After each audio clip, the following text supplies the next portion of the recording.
"You don't belong here," barked Brenda Hayes, snatching Ethan Brooks's first-class ticket at Gate C7 at London Heathrow. With a dismissive flick, she downgraded Ethan from Seat 1A to Seat 52F, citing a system anomaly. Sarah's whispered taunt. "He just doesn't have the look." Felt like a punch. Oblivious to the fire they ignited, Ethan, a quiet black man and enigmatic CEO of Aeroserve Global, met their scorn with unnerving calm. How could one man's quiet strength dismantle industry bias? Would his silent power shatter their arrogance? Stay until the end to witness a reckoning that rewrote the rules. The air at Heathrow's Terminal 3 was thick with stale coffee and hurried goodbyes. It was 5 a.m. The terminal bathed in harsh overhead lights.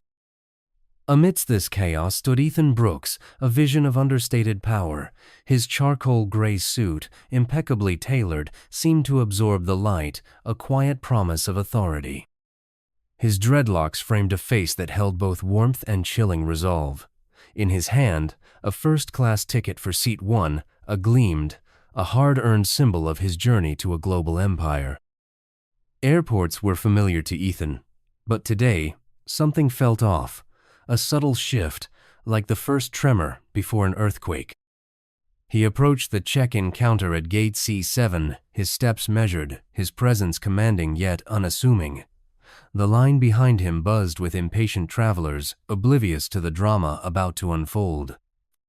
Ethan slid his ticket across the counter. "Good morning. I'd like to confirm my boarding for Seat 1A, he said, each word a testament to years of overcoming assumptions. Behind the counter, Brenda Hayes, name badge gleaming, looked up. Her eyes lingered on Ethan's face, his dark skin, his poised grace. A flicker of disdain crossed her features. Brenda's fingers danced across the keyboard, her lips curling into a smirk. "Oh, that accent," she said, light but laced with venom. "Quite unique, isn't it?" The words hung in the air, a scalpel wrapped in silk. Ethan's grip tightened imperceptibly on his briefcase, but his face remained calm. He'd faced this before, yet he stood taller, his silence a shield, his eyes locked on Brenda. Her smirk widened, emboldened by his lack of reaction. She tapped a few more keys. "There's been a glitch in the system," Brenda said, feigning sympathy. "Your seat's been reassigned. You're now in 52F economy. Sorry for the inconvenience." She slid a new boarding pass across the counter. The line shifted, but Ethan didn't flinch. His pulse slowed, not from fear but from clarity. This wasn't about a seat. It was about a judgment made in a glance, a calculation of worth from his skin color, his voice. Behind Brenda, Sarah hovered. She leaned toward a colleague, her voice low. "He just doesn't have the look," she whispered. Her colleague stifled a chuckle, but Ethan heard it. His fingers brushed the new boarding pass. "I'd like a copy of the seat change record," Ethan said, steady. Brenda's smirk faltered. "Sure," she said, punching a button. The machine whirred, spitting out a sheet of paper that Brenda slid across the counter with indifference. "Anything else?" she asked, turning away. Ethan took the paper, folding it neatly. His eyes lingered on Brenda, not with anger, but understanding. His phone buzzed, a subtle vibration. It was his chief of staff, ready. "Phase 1 commences," he'd texted earlier. The waiting area at Gate C7 buzzed. Ethan Brooks sat poised, briefcase a silent sentinel. Brenda's smirk and Sarah's jab still lingered, but Ethan's face betrayed nothing. His dark eyes scanned the room, plotting. This was no moment of defeat. It was the prelude to a storm. Ethan's fingers rested lightly on his phone, its screen glowing with a single word from Alex. Executed. He allowed himself the faintest twitch of his lips. He was the CEO of Aeroserve Global, a titan in the shadows of aviation. His company was the unseen pulse behind the logistics of 50 major airports across North America and Europe, from baggage handling to flight optimization and gate assignments. Aeroserve was the invisible hand that kept the skies moving, and now that hand was poised to tighten its grip. He leaned back, his gaze sweeping the waiting area. A white woman with a designer bag clutched her phone, her eyes darting toward Ethan before snapping back, sensing injustice but choosing silence. Ethan noted it. Near the gate, a janitor, a quiet white man named Oliver, pushed a cleaning cart. His eyes met Ethan's, a flicker of shared understanding. He'd seen it all. Ethan's fingers moved swiftly, typing, "Oliver, Gate C7, 5:15 a.m., potential witness." He tapped another message to Alex. "Cross-reference transaction logs for C7 with passenger manifest, specifically for Flight 802 to JFK. He knew the system's weaknesses, its digital trails." His request was a calculated step, the first move in a game no one at Gate C7 knew they were playing. The terminal hummed, oblivious to the seismic shift brewing. 3 days after Ethan walked away from Gate C7, the aviation world began to crack. The morning sun filtered through Frankfurt Airport, but its warmth did little to ease the chaos. Baggage claim areas overflowed. On the tarmac, ground crews stood idle, radios crackling as crucial fuel trucks failed to arrive. In Paris, Charles de Gaulle, planes sat stranded, departure boards flashing delays across the continent. The air was thick with frustration. No one knew why, except the man whose first-class ticket was dismissed with a smirk. A baggage handler named Kevin in Frankfurt stared at a stopped conveyor belt. "Systems down. Again." He muttered. Aeroserves pulled their support. No word on why. Kevin frowned, the name Aeroserve ringing a faint bell. He'd heard it whispered as their operations backbone. The truth was a shadow just out of reach, its weight pressing harder with every delayed flight. In Paris, a ground crew supervisor paced the tarmac, clipboard trembling as she tried to reroute fuel deliveries. "This isn't just a glitch," she snapped. "It's like someone flipped a switch." Her team scrambled, but Aeroserve's absence was a severed artery. Passengers crowded gates, their complaints rising, unaware the route lay in London's prejudice. Back at Heathrow, Liam Carter, the shift supervisor, stood in the operations room, eyes fixed on monitors flashing red alerts, vendor error, service disrupted. Liam's jaw tightened. He'd been in the industry 25 years, but this felt personal. An email from corporate sat unanswered. Aeroserve global contract suspension. Urgent. Liam's stomach churned. Aeroserve wasn't just a vendor. It was their invisible scaffolding. Planes sat motionless. The terminal buzzed with unease, a fracture. Liam's mind raced back to the Gate C7 incident, a minor seat reassignment. Ethan Brooks. The name surfaced. Could one passenger wield this power? He shook his head, dismissing it as absurd. Yet the chaos screamed otherwise. At Gate C7, the repercussions clawed their way to the surface. Brenda Hayes sat at the polished table, hands clutching a notebook, knuckles pale. Across from her, 2 corporate compliance officers sat stone-faced. To her left, Sarah, the young agent whose whisper, "He just doesn't have the look," shifted uncomfortably, badge glinting like a guilty confession. The room was silent. One officer, a woman with steel-gray hair, broke the silence. "Miss Hayes, explain the seat reassignment for passenger Ethan Brooks on Flight 802, Gate C7. Her tone was sharp. Brenda swallowed, throat dry. "It was a system error," she said, voice thin. "Standard procedure." She forced a smile, which faltered. The second officer, clipboard in hand, leaned forward. "A system error?" he repeated, voice low.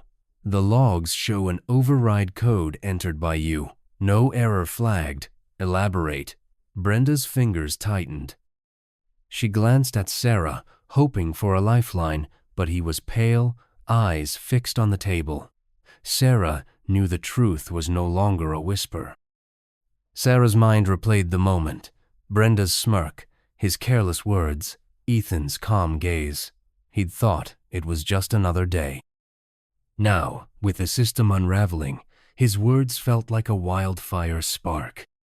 "Miss Hayes," the female officer prompted. Brenda's smile vanished. "I followed protocol," she insisted, voice rising. "The system reassigned him. I just processed it." She stopped. The room felt smaller.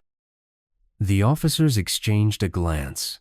The man opened a folder, sliding a transaction log across the table.